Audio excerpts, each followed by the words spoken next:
Hey everyone, Gill Gross here. Post-match, Alex De Minaur versus Joao Fonseca, Miami Open 2025, round 3. If you're not here for spoilers, click off the video. It is De Minaur in 3 after dropping the first set. He wears down and takes down the 18-year-old in front of an electric pro-Fonseca crowd inside Hard Rock Stadium in a match that absolutely captivated me. It was tremendous viewing, from the quality of play to the tactical and physical dynamics to obviously the atmosphere, as I mentioned. And it was one of those matches where I came away so impressed with both the winner and the loser. I thought there were a lot of incredible signs from Fonseca's side of the net tonight. But it was De Minaur who ultimately won this match with his gas tank. He was not the better player until he made Fonseca tired. And that happens all the time, and that's a great way to win tennis matches. It is not the first time De Minaur has done that to his opponent. It will not be the last time Alex De Minaur has done that to his opponent. It is not to take anything away from him whatsoever. It is a way he wins tennis matches, and he simply wore down Joao Fonseca as this match went on. But until Fonseca was tired, he was the better player. And that's one of the things that made this match so fascinating. Now, for Joao, it was kind of like the Gil Reyes quote. It was Andre Agassi's longtime trainer. Weak legs command, strong legs obey. And that's a fancy way of saying you can't always play the way you want to play when your legs are tired. In fact, you can almost never play the way you want to play. That's why weak legs command, strong legs obey. When Fonseca had strong legs, I felt he had most of the answers here. How could I tell he was tired? Well, he started moving a lot slower into the corners. He was slicing backhands when stretched out to the ad side, backhands that normally he would hit. He'd be able to hit over and drive. And instead, he was having a lunge for him and slice him. He was going for broke on forehands when he was pulled wide. Forehands where if he had a full tank of gas, he'd hit a good, strong ball cross court and recover back in the middle. You could also tell with the positioning of his body, sometimes he never really got close enough to the ball to stay on balance. So you had some off-balance shots when Fonseca was put on the run. And that comes down to his base, his legs, not providing a foundation for him to hit the shot properly. And then there were some middle balls where he was just skipping the adjustment steps, right? Instead of maybe taking a couple of extra adjustment steps to get into, let's say, the three-quarter stance forehand that he hit so well, instead he'd take kind of one crossover step, close his stance, and hit the closed stance forehand that isn't as effective. But he hits it because he's tired. So those are all the kinds of things I was seeing. And at 4-all in the second set, this was a really crucial game. You know what? Let me get back to that. Let me first address that De Minaur. Here's how he made Fonseca tired. He deserves a lot of credit for how he made him tired. He did not play his regular game. I thought he was a lot more attacking, much more proactive than usual, especially on his +1 after the serve. So De Minaur kind of left his comfort zone and really maxed out. Now, he's never going to be so reckless and making errors all over the place. Alex is never going to do that, which is good. You shouldn't, he should never play like that. But as far as the range goes for De Minaur, the one end of the range being, I'm going to play as high percentage as possible and limit the errors to the max. The other range of the spectrum is, I'm going to try to dictate as much as possible, be proactive, play on my own terms. He was all the way towards that end, all the way towards the aggression end. And part of the result of that was he made Fonseca defend a lot. Defending is what is tiresome on a tennis court. Defending is what takes the maximum amount of energy. If you allow Joao to play more from neutral and to attack more, you're never going to make him tired. In the short term, De Minaur had some negative trade-offs for upping his aggression. He missed way more +1 balls than you'll ever really see him miss. He missed way more. But as the match progressed, despite those short-term drawbacks, the long-term investment paid off, because all of the times he made Fonseca move violently into the corners, about maybe 4-all second set, maybe a couple games before that, but 4-all second set for sure, you started to see it pay dividends as Joao's legs weakened. Now, I want to get to the 4-all game, but let's just go a little deeper into the fact that De Minaur changed his game. I think that's significant. I think both players deserve praise for that very fact. And let's start with Fonseca. Alex De Minaur is world number 11. He's 11 in the world. And he has enough respect for the 18-year-old where he's like, he took the court and he did not play his regular game. He left his comfort zone, to a certain extent at least, and felt, this guy's actually so good that I need to do a little something extra or he's going to beat me. That speaks volumes about Fonseca.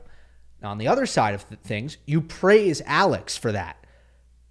Because while on one hand you might say, well, it's alarming that the world number 11 needs to change his game for Fonseca. No, Joao's that good. And it's one of the beauties of De Minaur is that he has this massive range. It didn't used to be that way, but he can really game plan and toggle his play style based on the specific task that awaits him on the other side of the net. De Minaur doesn't have one way to play, 2 ways to play, 3 ways to play. He has 8 ways to play. And that tactical versatility is one of the things that makes him great. And for all, you saw the full gamut of it. You saw De Minaur 4-all in the second set. First of all, make some unforced errors that you really just normally would never see him make. At 15-love, he made a +1 error. At 30-all, he made a +1 error. At deuce, he made a +1 error. He double faulted on add-in. I thought he was trying to hit his second serve a little bit bigger than normal tonight. So he's making all of these mistakes. Rarely would you see De Minaur play such a sloppy service game. But again, he was going for more. There's a trade-off there. Now, what happened on those break points? Well, at 30-40, De Minaur hit a backhand cross-court that forced an error. I just thought Fonseca looked sluggish. He looked sluggish getting over there, moving to his left, and he hit a kind of a lunging backhand that missed. He just thought he needed to be a little quicker moving to his left. And in the first set, he was. What happened on breakpoint number 2? De Minaur, serve plus forehand cross-court short angle. Running forehand by Fonseca, he goes big, it goes long. Didn't look on balance. Just didn't have that solid base. So De Minaur did a couple things really well there. On that forehand, he broke the sideline. Pull Fonseca wide. That's how we're going to get to his legs. That's how we're going to take advantage of his fatigue. On the backhand, not only is it going to be angled, but it's going to be short. The shortness of it is going to make Fonseca move more and really test his legs and force him to hit that. I actually forget if he took the left hand off. I think he sliced it, the miss that he had on the break point. Anyway, increasingly, you saw De Minaur realize, okay, I've got to make Fonseca move outside the single sideline, and his legs just can't handle it when I do that to him. So he was doing that really well with the short backhand cross-court, short angle backhand cross-court, a shot that De Minaur has great feel of. And the other one that was lethal was the forehand inside-out short angle. Again, we're not looking to break the baseline. We're looking to break the sideline, shorten the court, to make Fonseca travel the maximum distance.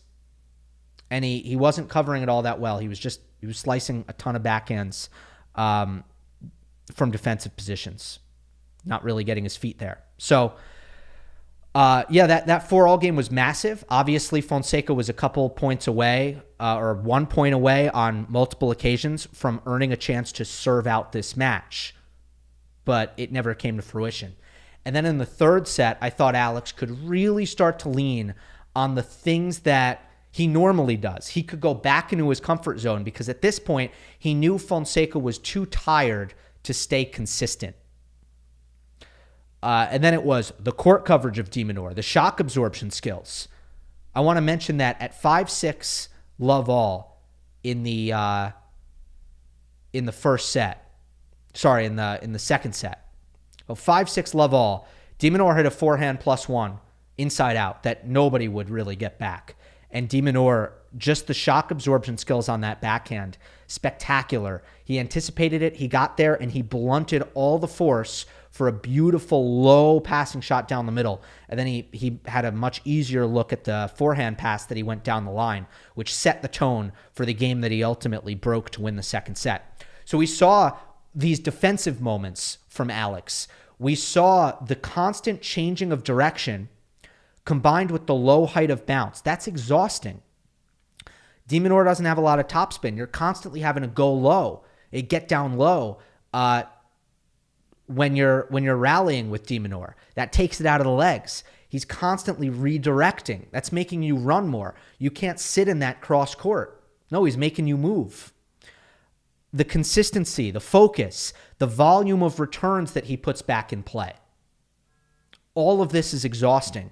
And De Minaur could lean on that down the stretch and just really break down Fonseca, never let him recover physically.